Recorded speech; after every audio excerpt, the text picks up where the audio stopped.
આજે મિત્રો આપણે આ વિડીયોની અંદર જોઈશું રેશન કાર્ડની અંદર આપણે આધાર કાર્ડ નંબર તેમજ મોબાઈલ નંબર કઈ રીતના સુધારી શકીએ। તો મિત્રો આ વિડીયોને છેલ્લે સુધી જોજો। તો ચાલો શરૂ કરીએ।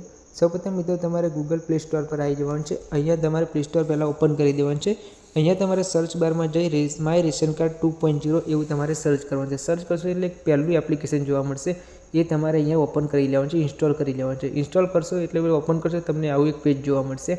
આની અંદર મિત્રો તમારે લોગિન કરી લેવાનું છે। લોગિન કરવા માટે તમારો આધાર કાર્ડ નંબર નાખવો પડશે અને આધાર કાર્ડ સાથે જે પણ મોબાઈલ નંબર લિંક હશે એની પર જે ઓટીપી આવશે એ ઓટીપી તમારે અહીંયા એન્ટર કરવાનું રહેશે। તો સૌપ્રથમ હું મારો આધાર નંબર અહીંયા લખેલું છે એની પર હું મારો આધાર નંબર એન્ટર કરી દઉં છું।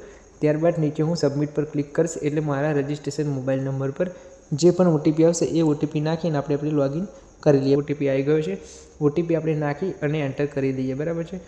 ઓટીપી ફટાફટ નાખી દઈએ 570 367 એ ઓટીપી આવી ગયો છે। ઓટીપી નાખ્યા બાદ ચકાસો પર ક્લિક કરવાનું છે। મિત્રો તમે ક્લિક કરશો એટલે તમને આવું એક પોપઅપ જોવા મળે, સ્કીપ કરી દેવાનું છે। અહીંયા તમને સરસ મજાનું પેજ જોવા મળશે। પહેલું ઉપર ફ્રન્ટમાં તમારું રેશન કાર્ડ જોવા મળશે, ત્યારબાદ તમે સ્લાઇડ કરશો એટલે તમને ઘણા બધા ઓપ્શન જોવા મળશે। પહેલો છે મેનેજ ફેમિલી ડિટેલ, તમારા ફેમિલીની અંદર જે પણ ડિટેલ એન્ટર કરવાની છે, એડિટ કરવાની છે, નામમાં ચેન્જ કરવાનું છે, રેશન કાર્ડની અંદર મોબાઈલ નંબર બદલવો છે તો અહીંયાથી થઈ જશે। તમારે મેનેજ પર ક્લિક કરવાનું છે। મેનેજ ફેમિલી પર ક્લિક કરશો એટલે તમને ઘણા બધા તમારા રેશન કાર્ડની અંદર જેટલા પણ નામ છે અહીંયા બતાવી દેશે।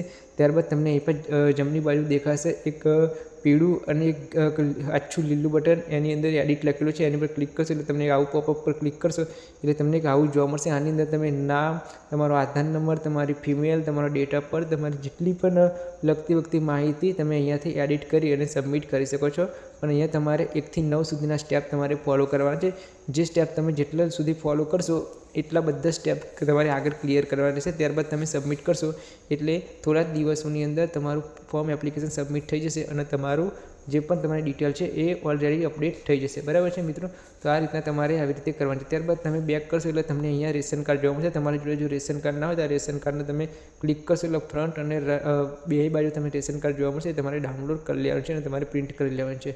તો વિડીયોને ગમ્યું હોય તો લાઇક અને શેર કરજો અને કોઈ પણ પ્રોબ્લેમ હોય તો મને કોમેન્ટ કરજો। થેન્ક યુ મિત્રો।